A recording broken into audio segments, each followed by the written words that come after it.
Assalamualaikum warahmatullahi wabarakatuh. Selamat malam, Romansya. Baik, saya akan coba jelaskan hasil yang kamu kirimkan. Kamu kirim proposal dan juga bab 1 ya. Untuk proposal, mungkin ada perbaikan sedikit di isinya. Saya kira ini kamu hanya typo saja. Itu di bagian tata laksana, gitu ya.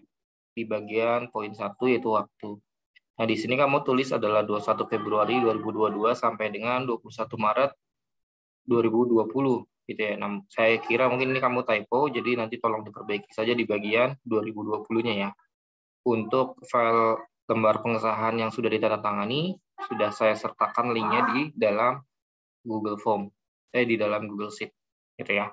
Oke, baik. Untuk bab pertama, di sini kamu mulai pembahasan tentang persediaan. Ya, sebenarnya dalam membuat latar belakang itu, dimulai kapanpun itu, bisa dari mana saja gitu ya, tetapi yang harus diperhatikan adalah sistematiknya gitu. Nah, untuk kalimat pertama, persediaan merupakan suatu sumber daya menganggur yang menunggu untuk diproses lebih lanjut. Nah, menurut saya ada baiknya kamu tambahkan sumbernya gitu, karena ini kan suatu pengertian gitu ya, suatu pengertian yang mungkin ini bahasa kamu sendiri gitu, ataupun mungkin ini tekstual dari buku sumber gitu ya. Nah, coba ditambahkan sumbernya. Kamu mengambil ini berdasarkan rujukan dari mana, seperti itu. Ya karena ya mungkin agak ambigu ya, sumber daya menganggur gitu ya. Jadi perlu dikuatkan dengan sumber gitu ya. Jadi biar lebih valid. Lalu yang kedua, tanpa adanya persediaan, perusahaan akan menemui resiko yaitu tidak dapat memenuhi keinginan pelanggan.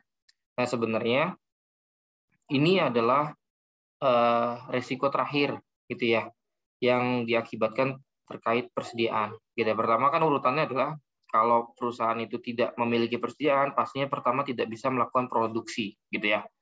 Kalau nggak melakukan produksi, artinya tidak ada barang yang dihasilkan atau yang dijual kepada pelanggan, gitu ya. Sedangkan perusahaan ini mungkin gitu ya sudah memiliki pelanggan yang banyak gitu, tapi karena persediaannya terganggu maka keinginan pelanggan itu menjadi berkurang gitu ya. Jadi urutannya sebenarnya kan kalau memang mau langkah seperti ini, mungkin pertama adalah tentang persediaan, oke. Nah kemudian setelah itu ini poin pertama gitu ya, kamu bahas persediaan dulu itu apa gitu ya, terus juga eh, apa itu masalah-masalahnya yang terkait dengan persediaan gitu ya. Di sini sudah dijelaskan, tinggal diperbaiki saja. Nah, kemudian itu adalah pengadaan persediaan gitu ya. Nah, ini persediaan itu kan umum ya. Jadi persediaan itu kan ada 3 jenis. Ada 2 jenis. Jadi pertama persediaan bahan baku yang benar-benar dari nol bahan mentah, kemudian persediaan komponen. Kalau persediaan komponen kan biasanya proses produksinya hanya merakit gitu ya, tidak merubah fisik ataupun bentuknya gitu ya. Lalu kemudian setelah itu adalah pengadaan persediaan. Nah, pengadaan persediaan ini kamu sudah bisa kerucutkan ke bahan baku. Gitu. Jadi pengadaan persediaan bahan baku gitu. Nah, di sini kamu mungkin sudah jelaskan sih. Gitu ya. Tapi singkat sekali gitu ya. Oke, jadi paragraf pertama tuh nanti isinya itu membahas tentang persediaan dan juga masalah gitu ya. Dan masalah umumnya. Jadi masalah umumnya itu apa ya, bisa dijelaskan oleh kamu nanti. Lalu kemudian setelah itu kamu lakukan pengadaan persediaan bahan baku dan juga masalahnya gitu ya. Nah, masalah dari pengadaan persediaan bahan baku kan umumnya ada ya. Misalkan kesalahan perhitungan gitu ya. Kesalahan dalam menyetok bahan baku gitu ya, sehingga merusak dari atau bisa jadi itu sudah masuk ke masalah umum dari persediaan seperti itu. Lalu jika memang kemudian kamu mau bahas tentang UMKM-nya gitu ya. Nah, di sini diperbolehkan gitu ya. Jadi memang latar belakang itu yang minimal banget 2 paragraf gitu. Nah, kamu ini kemungkinan besar pembahasannya hanya 2 paragraf gitu ya. Jadi paragraf keduanya itu membahas tentang UMKM-nya. Nah, di sini kamu sudah menjelaskan masalahnya.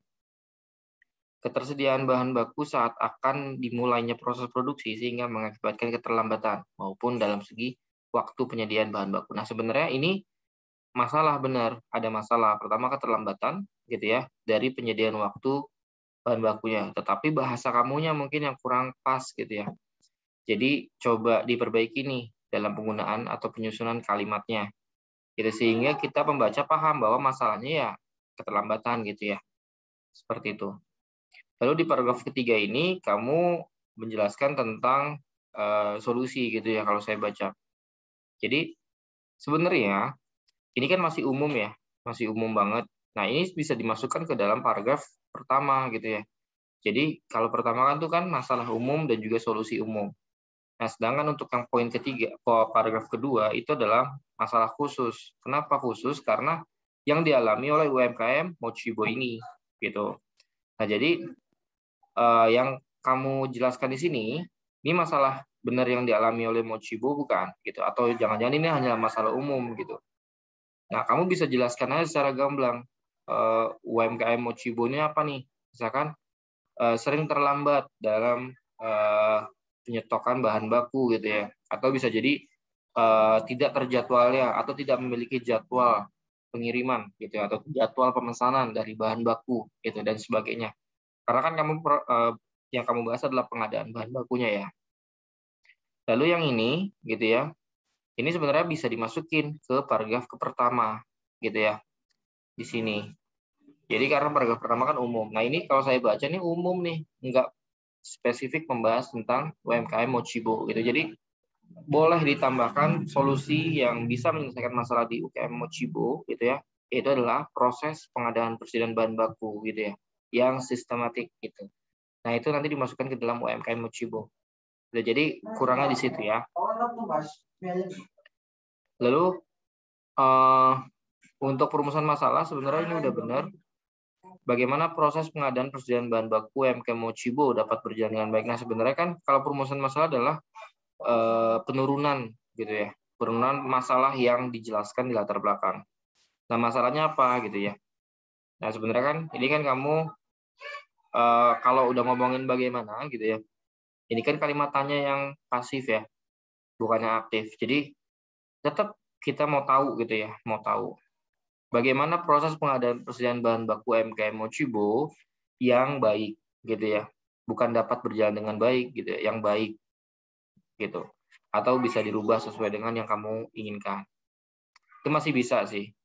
Ini bisa ditambahkan juga atau dihubungkan juga tentang proses produksinya gitu ya. Karena kan sebenarnya kalau udah ngomongin pengadaan bahan baku itu kan akan berhubungan langsung dengan proses produksinya gitu ya. Jadi nanti proses produksinya juga dimasukkan ke dalam perumusan masalah.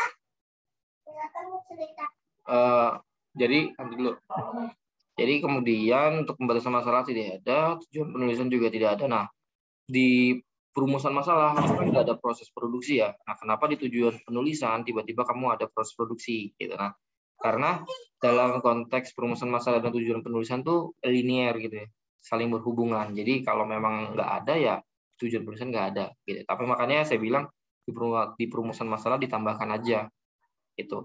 Lalu untuk sistematika penulisan, nah ini nih bab 1 pendahuluan, bab 2 landasan teori di dalam sistematika penulisan itu tidak bold gitu ya. Jadi hanya biasa aja. Tapi kalau mau kapital semua nggak apa-apa. Seperti itu. Ya. Baik. Seperti itu aja Rumaisya. Ya, silakan nanti diperbaiki. Nah, untuk hasil Turnitinnya ya.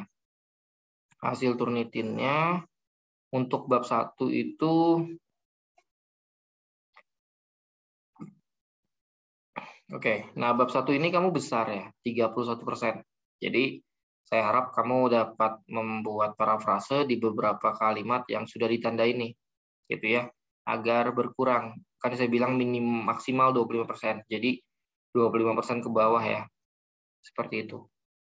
Oke, jadi itu aja Rumaisya. Ini file juga sudah saya sertakan di dalam Google Sheet-nya, jadi kamu bisa cek nanti ya. Terima kasih atas perhatiannya. Saya tutup. Assalamualaikum warahmatullahi wabarakatuh.